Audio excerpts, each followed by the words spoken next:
കർത്താവിൻ്റെ അതിപരിശുദ്ധമായ നാമം വാഴ്ത്തപ്പെടുമാറാകട്ടെ. വളരെ അനുഗ്രഹിക്കപ്പെട്ട ഈ നല്ല രാവിലെ സമയത്ത് കർത്താവിൻ്റെ സന്നിധിയിലേക്ക് നമുക്ക് അടുത്തു വരുവാൻ സർവശക്തനായ ദൈവം നൽകിയ നല്ല അവസരത്തിനായി ദൈവത്തെ സ്തുതിക്കുന്നു. നിങ്ങളെല്ലാവരും വളരെ സന്തോഷത്തോടുകൂടെ ആയിരിക്കുന്നു എന്ന് ഞാൻ വിശ്വസിക്കുന്നു. കർത്താവ് നിങ്ങളെ എല്ലാവരെയും ധാരാളമായി അനുഗ്രഹിക്കട്ടെ. ഹല്ലേലൂയ. ഓരോ വീടും ദൈവിക സമാധാനം അനുഭവിക്കുന്നത് വളരെ സന്തോഷകരമായ കാര്യമാണ്. ദൈവഹിതത്തിന് നമ്മുടെ ജീവിതത്തെ നമ്മൾ തിരിച്ച് വിടുമ്പോഴാണ് ആ സമാധാനം അനുഭവിക്കുവാൻ നമുക്ക് എന്ത് ചെയ്യുന്നത് കഴിയുന്നത്. തീർച്ചയായും നിങ്ങളെല്ലാവരും രാവിലെ എഴുന്നേറ്റ് വളരെ തിരക്കുള്ള യാത്രയിലേക്ക് നീങ്ങി എന്ന് ഞാൻ വിശ്വസിക്കുകയാണ്. എങ്കിലും സമയം പോലെ ഈ തിരുവെഴുത്തുകൾ നിങ്ങൾ കേൾക്കുകയും മറ്റുള്ളവർക്ക് നിങ്ങൾ പങ്കുവെച്ചു കൊടുക്കുകയും ചെയ്യണമെന്ന് സ്നേഹത്തോടെ ഞാൻ ഓർപ്പിക്കുന്നു.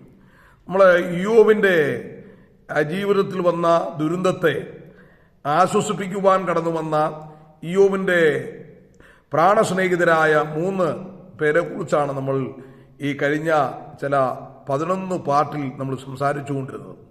ഇത് 12ാമതാണ്.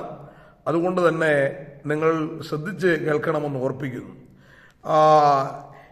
കഴിഞ്ഞ ദിവസങ്ങളൊക്കെ നമ്മൾ വളരെ ആഴമായി ആ ഭാഗങ്ങളൊക്കെ ചിന്തിക്കുവാനിടയായി. ഇന്ന് നമ്മൾ ഏലിഫസിന്റെ 3ാം പ്രതിവാദം എന്ന ഭാഗത്തിലേക്കാണ് നമ്മൾ പ്രവേശിക്കുന്നത്. ഏലിഫസിന് അവന്റെ സമനിലയെല്ലാം തെറ്റി എന്ന് പറഞ്ഞാൽ പറഞ്ഞ കാര്യങ്ങളൊന്നും കൃത്യമായ നിലയിൽ അങ്ങോട്ട് അങ്ങ് നിവൃത്തിയിലെത്താത്തതുകൊണ്ട് നമ്മൾ പറയുന്ന ഒരു കാര്യം അത് അതേപടി സംഭവിക്കാതെ വരുമ്പം പറയുന്ന ആളുടെ സമനില എന്ത് ചെയ്യും, തെറ്റിപ്പോകുമല്ലോ. എന്ന് പറഞ്ഞതുപോലെ ഒരുപാട് തത്വശാസ്ത്രങ്ങളും അതുപോലെ തന്നെ പാരമ്പര്യ കഥകളുമൊക്കെ ഇയ്യോബിനെ സമ്മതിപ്പിക്കുവാനായിട്ട് ഏലിഫസ് വളരെ കഠിനാധ്വാനം ചെയ്തു. അതെല്ലാം എന്ത് ചെയ്തു, വിഫലമാകുവാനിടയായി. ദൈവത്തിന് സ്തോത്രം.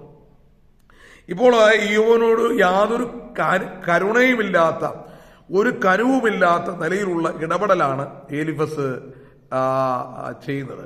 ഹല്ലേലൂയ. അങ്ങനെയുള്ള ഒരു ദയയും കരുണയും കാണിക്കാത്ത ആളുകള് സ്നേഹിതന്മാരായി കൂട്ടത്തിലുണ്ടെങ്കിൽ നമ്മളെപ്പോഴും കണ്ണുനീരിൽ കൂടെ കടന്നു പോകുന്ന സാഹചര്യമുണ്ടാകും. ഏലിഫസിനെ പോലെയുള്ള സ്നേഹിതന്മാരെ നമുക്ക് വെച്ചു പുലർത്താൻ കഴിയത്തില്ല. ഹല്ലേലൂയ. അങ്ങനെയുള്ളവരെ നമ്മൾ തിരിച്ചറിയണം, അവരെ ഒഴിവാക്കി വിടേണ്ടത് ആവശ്യമാണ്. അത് സഭയ്ക്കകത്തായാലും അല്പവേദനയൊക്കെ ഉണ്ടാകാം. ദൈവത്തിന് വേദന ഉണ്ടായാലും ആ വേദന താൽക്കാലികമായി മാത്രമായിരിക്കും നിലനിൽക്കുന്നത്.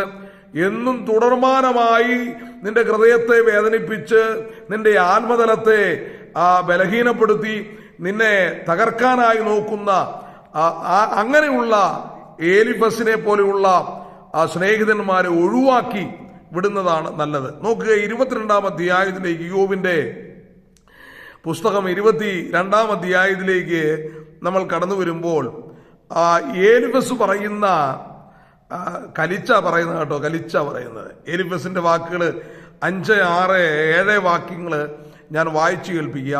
നിന്റെ ദുഷ്ടത വലിയതല്ലയോ, നിന്റെ അകൃത്യങ്ങൾക്ക് അന്തവുമില്ല. നോക്കുക, നിന്റെ ദുഷ്ടത വലിയതല്ലയോ. ഇയ്യോബിനോട് പറയുക, നീ കാട്ടിക്കൂട്ടി വെച്ചിരിക്കുന്ന ദുഷ്ടത ചെറുതൊന്നുമല്ല, അത് വലുതാണെന്നാ പറയുന്നത്. Praise the Lord. ഹല്ലേലൂയ. ഇയ്യോബിന് തന്റെ ജീവിതത്തിൽ വന്നുപെട്ടതായ ആ കഷ്ടതകൾ, വേദനകൾ, അനുഭവിക്കുന്ന ദുരന്തപൂർണമായ അനുഭവങ്ങൾ, ഇതെല്ലാം ഏത് തലത്തിൽ വന്നു എന്നുള്ളത് വളരെ വ്യക്തമായി ദൈവം വളരെ വ്യക്തമായി അതിനെക്കുറിച്ച് സംസാരിച്ചിട്ടുണ്ട്. ഇയ്യോബ് ആരാണ് എന്നുള്ളതിനെ കുറിച്ച് വളരെ വ്യക്തത നൽകുന്നുണ്ട് ദൈവം. അപ്പോൾ ഏലിഫസ് എന്ത് ചെയ്യാണ്, ഏലിഫസിന്റെ വാക്കുകൾ വളരെ കഠിന ഹൃദയത്തോടുകൂടെ സംസാരിക്കുകയാണ്, നിന്റെ ദുഷ്ടത വലുതല്ലയോ. ഹല്ലേലൂയ. നമുക്കറിയാം, ആ ദുഷ്ടത പ്രവർത്തിക്കുന്ന ഒരുപാട് ആളുകളെ നമ്മൾ നമ്മുടെ ആത്മീയ മേഖലകളിൽ കണ്ടിട്ടുണ്ട്. വേദപുസ്തകത്തിൽ അങ്ങനെയുള്ള ദുഷ്ടക്രൂരത പ്രവർത്തിക്കുന്നവരെയൊക്കെ വെളിപ്പെടുത്തിയിട്ടുണ്ട്. ദൈവത്തിന് സ്തോത്രം. എന്നാൽ യോബിനെ സംബന്ധിച്ച് പറഞ്ഞാൽ അവൻ ദുഷ്ടനാണ് എന്ന് പറയുന്നത് എത്ര ഹീനകരമായ പദമാണ്. നിന്റെ അകൃത്യങ്ങൾക്ക് അന്തവുമില്ല. മനസ്സിലായോ എന്ന് പറഞ്ഞാൽ ദൈവത്തെ അനുസരിക്കാത്ത, ദൈവപ്രമാണത്തെ ലംഘിക്കുന്ന, അതിക്രമിക്കുക എന്ന് പറഞ്ഞാൽ ദൈവം വച്ചിരിക്കുന്ന അതിര് ലംഘിക്കുക, ദൈവം വച്ചിരിക്കുന്ന പ്രമാണത്തെ ലംഘിക്കുക. ഇതാണ് ഇയ്യോബ് ഇപ്പോൾ ചെയ്തുകൊണ്ടിരിക്കുന്നത് എന്നാണ് എലീഫസിന്റെ ആരോപണം, കഠിനമായ ആരോപണം. ഒന്ന്, നിന്റെ ദുഷ്ടത വലുതാണ്. രണ്ട്, നിന്റെ അകൃത്യങ്ങൾക്ക് അന്തവുമില്ല എന്ന് പറഞ്ഞാൽ നീ ദൈവപ്രമാണത്തെ ഓരോ ദിവസങ്ങളിലും ലംഘിച്ചുകൊണ്ടിരിക്കുകയാണ്. എത്ര നീചമായ വാക്കുകളാണ് പറയുന്നത്. എന്നെക്കുറിച്ചും നിങ്ങളെക്കുറിച്ചും അങ്ങനെ ആരെങ്കിലും പറഞ്ഞിട്ടുണ്ടോ? ഇത് ഒരല്പം പോലും ഇതിനകത്ത് സത്യമുള്ള കാര്യമല്ല കേട്ടോ. ഇയ്യോബിനെ സംബന്ധിച്ച് പറയുന്ന ഈ കാര്യങ്ങൾ ഒരു പൊടിക്ക് പോലും സത്യമുള്ള കാര്യമല്ല. ഇന്ന് അങ്ങനെ സത്യമില്ലാത്ത അല്ലെങ്കിൽ ഒരു വ്യക്തിയെക്കുറിച്ച് ആരോപണങ്ങൾ ഉന്നയിക്കുമ്പോൾ, ആ വ്യക്തിക്കെതിരെ ശബ്ദമുയർത്തുമ്പോൾ അതിന് വ്യക്തമായ തെളിവുകൾ നിരത്തി വേണം എന്ത് ചെയ്യുവാൻ, ഉന്നയിക്കുവാനായിട്ട്. അല്ലാതെ വായി വരുന്നത് പറയുന്ന സത്യത്തെ കോട്ടിക്കളയുന്ന നിലവാരം ആകരുത്. ദൈവത്തിന് സ്തോത്രം. 6-ാമത്തെ വാക്യം പറയാം, നിന്റെ സഹോദരനോട് നീ വെറുതെ പണയം വാങ്ങി നീ അവരുടെ വസ്ത്രം ഉരിഞ്ഞെടുത്ത് അവരെ നഗ്നരാക്കി.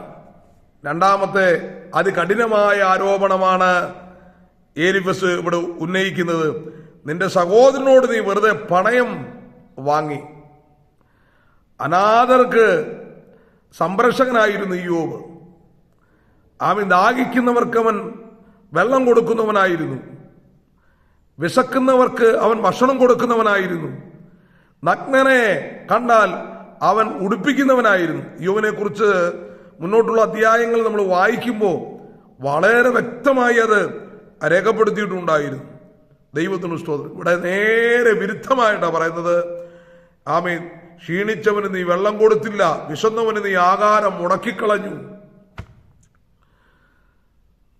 ഒരല്പം പോലും ഉളുപ്പില്ലാത്ത നിലയിലെ ആരോപണങ്ങൾ ഉന്നയിക്കുകയാണ്. ദൈവത്തിന് സ്തോത്രം.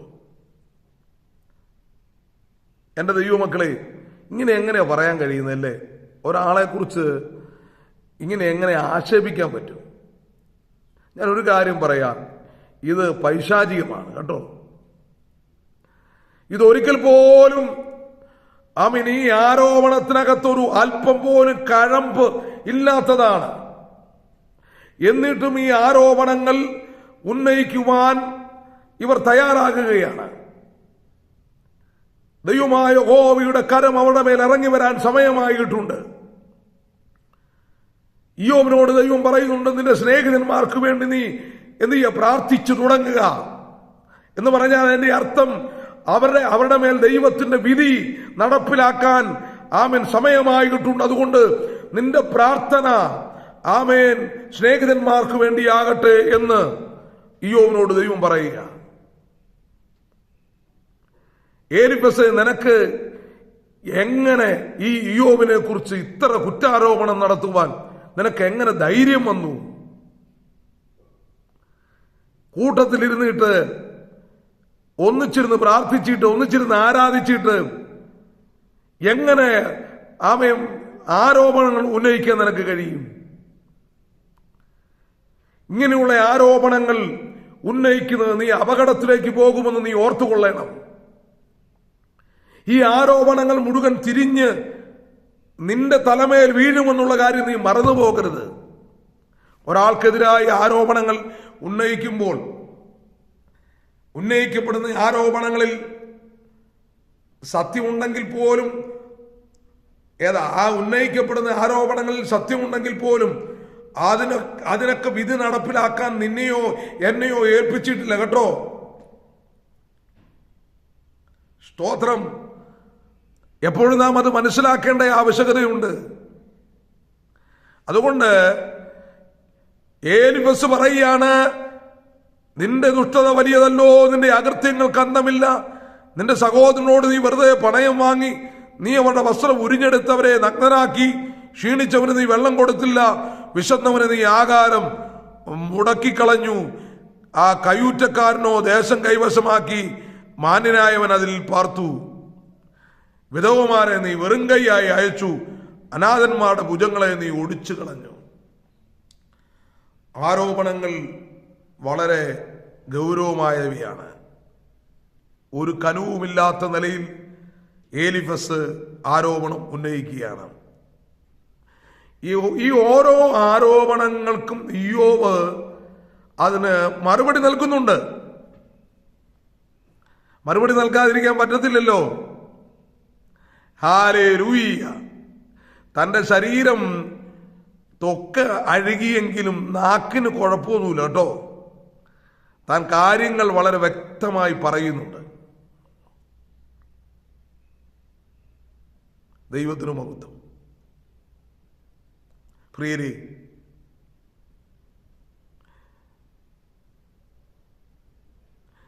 യോബിനോട് പറയുകയാണ്, നീ നിന്റെ പാപവഴികളെ ഉപേക്ഷിച്ച് ദൈവത്തിങ്കിലേക്ക് തിരിഞ്ഞാൽ ദൈവം നിന്നെ അനുഗ്രഹിക്കുമെന്ന്.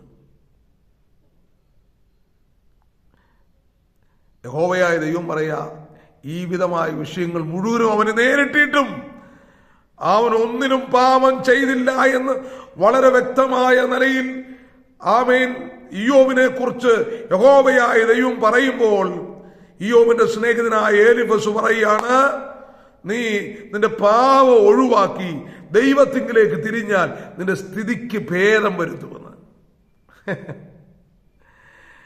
ഹല്ലേലൂയ. ഇതുപോലുള്ള എലീഫസിനെ പോലെയുള്ള സ്നേഹിതന്മാര് നിങ്ങൾക്കാർക്കെങ്കിലും ഉണ്ടോ? ഉണ്ടെങ്കിൽ അവൻ നിന്റെ ശത്രുവായി മാറാൻ പോവുകയാണ്. അവൻ നിന്നെക്കുറിച്ച് ആരോപണങ്ങൾ ഉന്നയിക്കാൻ പോവുകയാണ്. അവൻ നിന്നെ ആക്ഷേപിക്കുന്ന നിലയിലുള്ള പദ്ധതികൾ തയ്യാറാക്കുകയാണ്. ഇന്ന് രാവിലെ സമയം അത് ദൈവമക്കൾ തിരിച്ചറിയണം. ഞാൻ വാക്കുകളെ നീട്ടുവാൻ ആഗ്രഹിക്കുന്നില്ല പ്രിയരെ. നമുക്ക് ദൈവത്തിൽ ആശ്രയിക്കാം. ഇവിടെ ഏത് എലീഫസ് എഴുന്നേറ്റാൽ ഇയ്യോബിനെ ഒന്നും തൊട്ടു നോക്കാൻ പറ്റുകയില്ല. കാരണം ഇയ്യോബ് ദൈവത്തിന്റെ ഉള്ളം കരങ്ങളിലാണ്. എലീഫസ് അല്ല, ബിൽദാദല്ല. ആമേൻ. ഇനി എത്ര പേരിനി വട്ടം കൂടി നിന്ന് ആക്ഷേപിച്ചാലും അവഗണിച്ചാലും ദൈവം അവനോട് കൂടെ ഉണ്ടെങ്കിൽ അവനെ തകർക്കുവാൻ കഴിയത്തില്ല കേട്ടോ. നിന്റെ ആ പൂതിയൊക്കെ അങ്ങ് മാറ്റിവെച്ചേര്. ആമേൻ. ആരോപണങ്ങൾ ഉന്നയിച്ച് ആമേൻ ഒരുവനെ ഏത് വിധത്തിലും തകർക്കാമെന്നുള്ള ആ പൂതിയുണ്ടല്ലോ, ആ കുഞ്ഞെ അങ്ങ് വാങ്ങിവെച്ചേര്. കാരണം ഒരു ദൈവവൈദ്യനെ തകർക്കാൻ നിന്റെ ആരോപണങ്ങൾക്ക് കഴിയുകയില്ല. അല്ലെങ്കിൽ നീ ഉന്നയിക്കുന്ന ആരോപണങ്ങൾക്ക് എലീഫസ് കഴിയത്തില്ല. കാരണം ദൈവമാണ് ഇയ്യോബിന് സംരക്ഷണം നൽകുന്നത്. ദൈവത്തെ സേവിക്കുന്ന ദൈവഭക്തന്മാരോട് ഞാൻ ചോദിക്കട്ടെ, ഇതുപോലുള്ള ആരോപണങ്ങൾ എനിക്കും നിങ്ങൾക്കും നേരെ വന്നിട്ടുണ്ടോ? എനിക്ക് നേരെ ഉണ്ടായിട്ടുണ്ട്. ഒരുപാട് ക്രിസ്തീയ ജീവിതത്തിന്റെ ആമേൻ എൻ്റെ ഉയർച്ചയുടെയും വളർച്ചയുടെയും ഒക്കെ കാരണം ഈ ആരോപണങ്ങളാണ്. അതുകൊണ്ട് ആരോപണങ്ങൾ വരുമ്പോൾ ഞാൻ തളർന്നു പോകാറില്ല. ആരോപണം എനിക്ക് ചവിട്ടിക്കയറാനുള്ള, ഉയരങ്ങളിലേക്ക് ചവിട്ടിക്കയറാനുള്ള ചവിട്ടുപടിയാണ്. ഹല്ലേലൂയ. തന്റെ ഇടമുള്ളവൻ ആരോപിക്ക്, തന്റെ ഇടമുള്ളവൻ ആക്ഷേപിക്ക്, തന്റെ ഇടമുള്ളവൻ അവൻ വെല്ലുവിളിക്ക്. ഞാൻ പരിശുദ്ധാത്മാവിൽ പറയാം, ആമേൻ, ഉയർച്ചയുടെ ചവിട്ടുപടികൾ നീ ഇട്ടു തരുന്നത് എനിക്ക് അനുഗ്രഹമാണ് കേട്ടോ. ദൈവദാസന്മാരെ, ദൈവമക്കളെ, നിങ്ങളെ ആരെങ്കിലും ആരോപണങ്ങൾ ഉന്നയിക്കുന്നുണ്ടെങ്കിൽ, ആക്ഷേപിക്കുന്നുണ്ടെങ്കിൽ, അത് നിന്റെ ഉയർച്ചയുടെ ചവിട്ടുപടികളായി മാറട്ടെ. ഞാൻ ദൈവത്തെ സേവിക്കാനായിട്ട് ഇറങ്ങിയിട്ട് എനിക്ക് ഇതുവരെയും താഴ്ച വന്നില്ല, ഉയർച്ച തന്നെ ദൈവം നൽകി. ഹല്ലേലൂയ. ആരോപണങ്ങൾ ഉന്നയിക്കപ്പെടട്ടെ. ഞാൻ എൻ്റെ ദേശത്ത്, എൻ്റെ ചുറ്റുപാടുകൾ, എൻ്റെ വീട്ടിൽ നിന്നാണ് കർത്താവിനെ ഉയർത്തുന്നത്. എൻ്റെ ഉറവയ്ക്കൽ ജംഗ്ഷനിൽ നിന്നാണ് യേശു ക്രിസ്തു ദൈവമാണെന്ന് ഞാൻ പ്രസംഗിക്കുന്നത്. സാക്ഷ്യം ഉള്ളവൻ തന്നെയാണ്. അതുകൊണ്ട് ആരോപണങ്ങൾക്ക് യാതൊരു കഴമ്പുമില്ല. ഏലിഫസിനെ പോലെയുള്ള ആളുകൾ ദൈവസഭയ്ക്കകത്തോ കൂട്ടത്തിൽ സ്നേഹിതന്മാരായി കൂടിക്കൊണ്ടോ മുന്നേറിയാൽ അത് അവർക്കാണ് അപകടം. ആരോപണങ്ങൾ ഉന്നയിക്കുന്നവരുടെ തകർച്ച പിന്നീട് നമുക്ക് കാണുവാൻ കഴിയും. ഞാൻ വാക്കുകൾ നിർത്തുന്നു. ദൈവമക്കൾ പ്രാർത്ഥിക്കണം. നിങ്ങൾക്കെതിരെയുള്ള ആരോപണങ്ങൾ ഉയർച്ചയുടെ ചവിട്ടുപടികളായി കാണണം. നിങ്ങൾ ഭാരപ്പെടരുത്. ദൈവത്തിൽ നമുക്ക് ആശ്രയിക്കാം. ദൈവമുഖത്തേക്ക് നമുക്ക് നോക്കാം. എല്ലാവരെയും ദൈവം അനുഗ്രഹിക്കട്ടെ. ഞങ്ങളുടെ പ്രിയ പിതാവേ, ഈ സന്ദേശം കേൾക്കുന്ന എല്ലാവരുടെ മേലും ദൈവത്തിന്റെ ബ്ലെസ്സിങ് ഉണ്ടാകണമേ. യേശുവിൻ നാമത്തിൽ തന്നെ.